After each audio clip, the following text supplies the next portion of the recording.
Sortie de promotion à l'EMIA de Koulikoro. Cette 44e promotion porte le nom de Feu Commandant Moussa Maïga et de Feu Lieutenant Mamadou Boubacar Traoré, deux jeunes pilotes morts dans un crash d'avion à Sévaré. Ce sont 68 nouveaux élèves officiers d'active, dont 56 Maliens.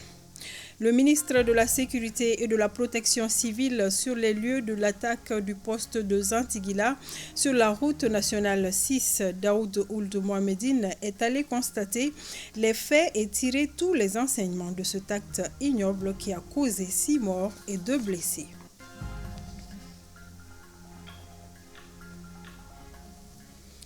Bonjour, bienvenue. 68 nouveaux élèves officiers d'active sont sortis hier de l'école militaire interarmes de Koulikoro. La 44e promotion de l'EMIA porte les noms de Feu Commandant Moussa Maïga et de Feu Lieutenant Mamadou Boubacar Traoré, deux jeunes pilotes décédés dans un crash d'avion à Sévaré.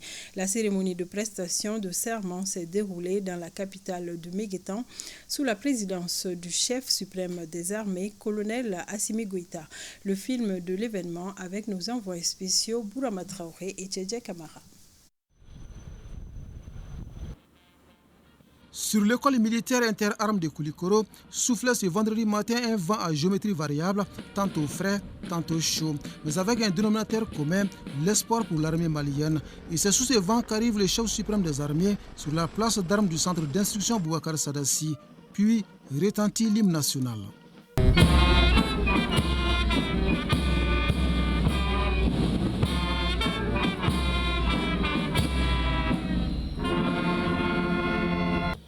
C'est avec le cœur plein d'espoir que le chef suprême des armées passe en revue un détachement militaire comprenant plusieurs sections avant de regagner la loge officielle pour une cérémonie empreinte de solennité.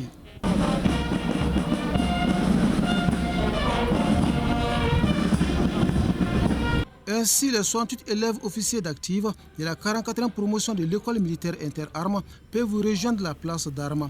Des pas de l'hippopotame savamment imités par les jeunes officiers sous les notes d'une chanson dédiée aux grands dirigeants du Mali, dont Modibo Keïta, Moussa Traoré ou encore Amadou Toumani Touré.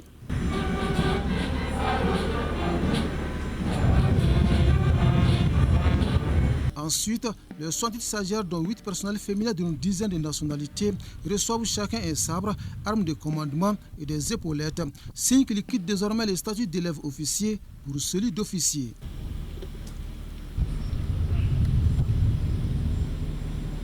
Après avoir reçu ces attributs, les promus prêtent serment donneraient l'engagement, celui de servir leurs nations respectives avec dévouement et détermination.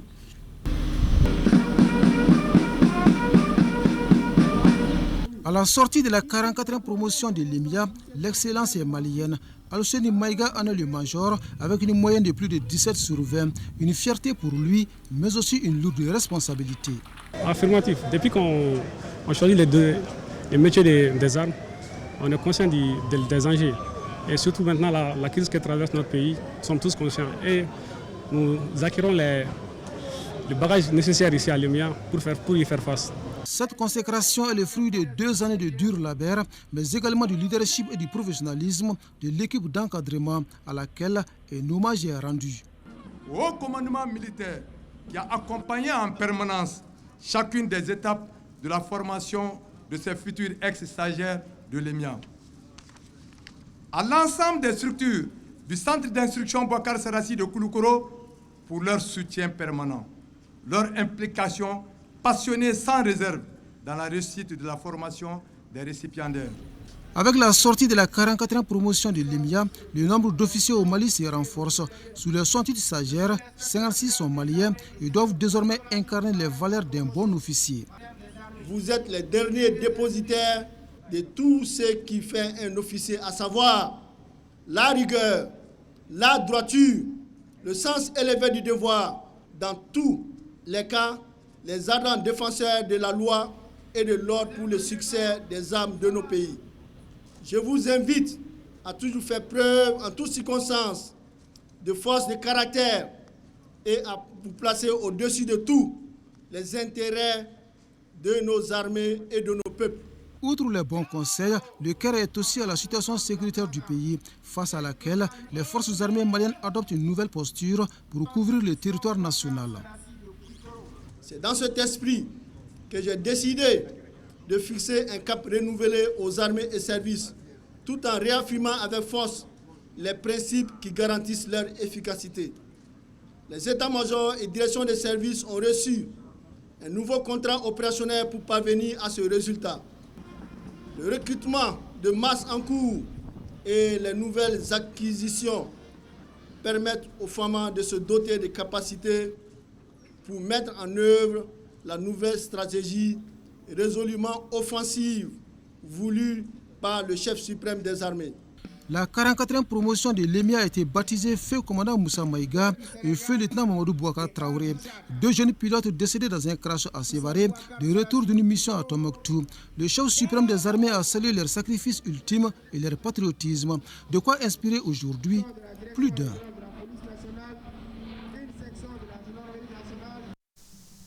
Ici, à Bamako, le Premier ministre Choguel Kokala Maïga a reçu certains partis politiques et regroupements au centre des échanges, la vie de la nation, la situation socio-politique et sécuritaire. Le résumé avec Abdul Karim Kaba. Avec le Premier ministre, le regroupement des partis politiques non alignés est venu faire l'état des lieux du pays. Le coordinateur Aboubakar Diallo et ses membres ont saisi l'occasion pour rassurer Dr Choguel Kokala Maïga de leur soutien et leur disponibilité à accompagner la transition. Il a été question du Mali et de l'apaisement du climat socio-politique de notre pays. Nous l'avons rencontré pour lui signifier notre disponibilité, car nous sommes des partis politiques, les regroupements des partis politiques non alignés, qui ne demandons que le bonheur et la paix dans notre pays. Auparavant, le chef du gouvernement avait reçu le pôle politique du consensus. Avec eux, il a été question de la situation du pays sur le plan politique, économique et socio-sécuritaire. Le Mali croix dont il est question, nous souhaiterons que, en tout cas, cette transition puisse réussir à nous amener à bon port. Et nous ne sommes pas un soutien de la transition. Nous sommes membres et partie intégrante de la transition. En réponse, le Premier ministre a félicité le pôle politique du consensus tout en l'encourageant dans sa démarche. Quand vous êtes convaincu de quelque chose, que c'est ce qui est bien pour le Mali, ce qui est bien pour la transition, il faut continuer à le dire. Il ne faut pas se gêner de le dire. Dans tous les cas, même si ce n'est pas conforme à ce que nous faisons à un moment donné, nous savons que vous ne le dites pas parce que vous êtes contre nous. C'est votre analyse politique qui vous amène à ces conclusions-là. Je voudrais donc vous remercier pour cela. Et donc cette mobilisation forte du 14 janvier, c'est la même tendance qui doit être maintenue jusqu'aux élections, pour que les différentes élections qui viennent, les municipales, les législatives, les présidentielles, soient gagnées par les forces du changement. C'est en ce moment que nous aurions, les forces du changement auront fait aboutir leur combat et que le processus de refondation soit irréversible. Au sortir de ces rencontres, ce sont donc des acteurs politiques bien motivés et engagés qui promettent à se donner à fond pour la réussite de la transition. Je le disais tantôt, le poste de Zantigila sur la RN6 a été attaqué tôt hier vendredi. 6 morts, 2 blessés, c'est le triste bilan causé par les assaillants qui ont opéré sur des motos. Le ministre de la Sécurité et de la Protection civile, au nom du président de la transition, s'y est rendu. Il était accompagné par le gouverneur de la région de Dioïla. On en sait plus avec Fademba Keita. Les bureaux du poste de contrôle des Antigua criblés de balles, les équipements bureautiques détruits, des véhicules personnels endommagés, ce sont les dégâts matériels commis par des assaillants auteurs de cette attaque. Au cours des échanges de tirs, 2 gendarmes, 1 policier et 3 civils perdent la vie. Les 2 blessés de cet acte ignoble sont admis à l'hôpital du Mali. Ces faits détaillés au ministre de la Sécurité et de la Protection civile lors d'une visite guidée attristent toute la délégation. L'objectif de notre visite, c'est de venir voir de visu ce qui s'est réellement passé, tirer les enseignements, donner des conseils et encore rappeler les consignes en termes de sécurité, et surtout quand on se trouve en zone isolée, en poste. Je tiens tout d'abord au nom du président de la transition, chef de l'État, chef suprême des armées, du Premier ministre, de l'ensemble du gouvernement à présenter toutes nos condoléances aux victimes, aux 6 personnes qui sont tombées ici dans l'exercice de leur mission. souhaiter par la même occasion prompt rétablissement aux 2 blessés et dire que nous transmettons également toute notre compassion aux familles des victimes, aux proches, aux collaborateurs. Des dispositions seront immédiatement prises, rassure le ministre de la Sécurité. Notre ennemi, il ne fait pas de différence de corporation. Son ennemi, c'est le porteur d'uniforme, c'est l'uniforme. Donc nous demandons à tous ces agents des forces de défense et de sécurité et des paramilitaires et tout ça, partout où ils se trouvent, d'être très vigilants, de ne pas baisser la garde, qui se disent qu'à tout moment, tout peut arriver. Le gouverneur de la région de Douala, très attristé, se réjouit tout de même de l'assistance prompte du gouvernement et invite les éléments du poste à plus de vigilance. L'ampleur de l'événement était telle qu'il fallait une réaction de ce genre pour prouver à nos populations que les autorités sont là pour les protéger, pour veiller sur elles. Toutes les dispositions seront prises désormais pour sécuriser les gens et minimiser les dégâts pour ce type d'attaque. Le ministre de la Sécurité et de la Protection civile demande aux citoyens d'être des bons collaborateurs des forces de défense et de sécurité afin d'éradiquer ces attaques sporadiques qui coûtent la vie à beaucoup d'innocents civils aussi bien que militaires. Et nous allons à Caille à présent, où une délégation composée d'une dizaine de membres du CNT a rencontré jeudi des organisations de la société civile, des partis politiques et regroupements politiques, ainsi que des médias. Objectif, expliquer le contenu de la nouvelle loi électorale. Moriba Keïta. Échanger avec les autorités administratives, les partis et regroupements politiques, les organisations de la société civile et les médias sur les enjeux de la réforme électorale, les innovations contenues dans la nouvelle loi électorale ainsi que leur implication dans l'organisation et la gestion des opérations électorales et référendaires du Mali, c'est l'objectif de cette mission des membres du CNT. Les autorités ont adopté au mois de décembre la loi électorale en Conseil des ministres qui a été transférée pour examen et adoption au Conseil national de transition qu'il a à son tour adopté le 17 juin passé. Cette démarche, première du genre, a été appréciée par les participants. Je pense que si la base est au parfum de l'information, elle pourra mieux respecter la loi et très bien l'exploiter. Cette rencontre est venue à point nommé, car vraiment, la vulgarisation pour la nouvelle loi électorale est une nécessité et les Caïsiens aussi s'y attendent beaucoup pour connaître le fond et les rénovations qu'on a eu à faire au sein même du CNT. Cette nouvelle loi électorale permettra de mettre fin aux conflits post-électoraux, dira Amadou Diko, directeur de cabinet au gouvernorat de Caille. Les populations qui ont tant souffert des élections, chaque fois qu'il y a eu une élection, on a eu des crises post-électorales. Peut-être qu'avec cette loi, si c'est bien appliqué, bien exécuté, on ne vivra pas les mêmes problèmes. Auparavant, la délégation a rendu une visite de courtoisie au patriarche Alhaji Amenyang et au coordinateur des chefs de quartier de la commune urbaine de Caille. Elle a sollicité leur soutien pour la bonne réussite de la transition. Restons dans la cité des rails. Le train test voyageurs est bien arrivé à Caille sans problème. Hier, il a quitté Caille à 12h30 pour être à Bamako aux environs de 4h du matin. Écoutons Amadou Sango, chargé de mission au ministère des Transports et des Infrastructures. Il est au micro de Mahamadi Alioubari.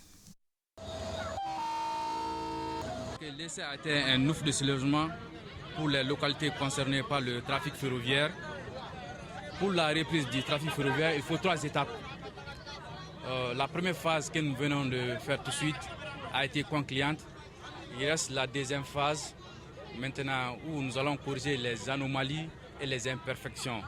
Ensuite, il y aura une troisième phase qui consistera à la mise en place d'un plan commercial et la mise en œuvre de ce plan commercial. Et c'est le lieu aussi de remercier les plus hautes autorités de ce pays, à commencer par son Excellence colonel Assimi Goïta, président de la transition, chef de l'État, Dr Choguel Kokelamega, Premier ministre, chef du gouvernement, et l'infatigable, la battante, l'Amazone, Mme Dameli Madina Sugo, le ministre des Transports et des Infrastructures, qui n'a ménagé aucun effort pour la réussite de cet événement, qui a pris de l'ampleur de Bamako jusqu'à Caille.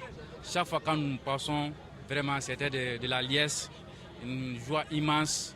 Vraiment, on a été bien accueillis et nous remercions toutes la population de la première région. Cette fois-ci, c'est d'Irel, on n'a pas le droit de décevoir la population de la première région.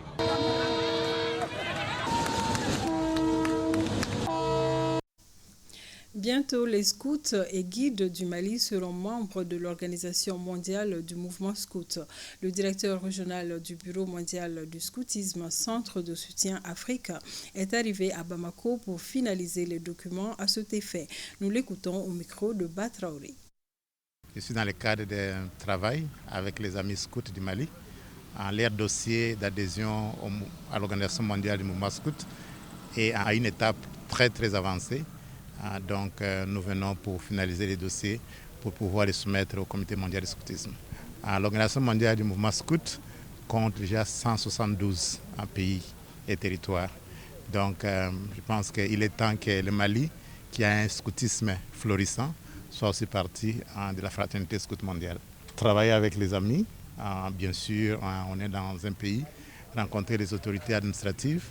Et nous savons aussi que le scoutisme au Mali a aussi une base forte religieuse, rencontrer aussi les responsables religieux pour pouvoir discuter et surtout voir comment est-ce que nous pouvons mettre ensemble un programme pour supporter la jeunesse malienne dans le sens de l'éducation et de la responsabilité citoyenne. Sport football, le coup d'envoi de la Coupe ORTM édition 2022 sera donné aujourd'hui samedi au stade Mamadou Konaté. 8 équipes sont engagées pour prétendre à la succession de la commune 4 à l'affiche commune 4 contre Kati.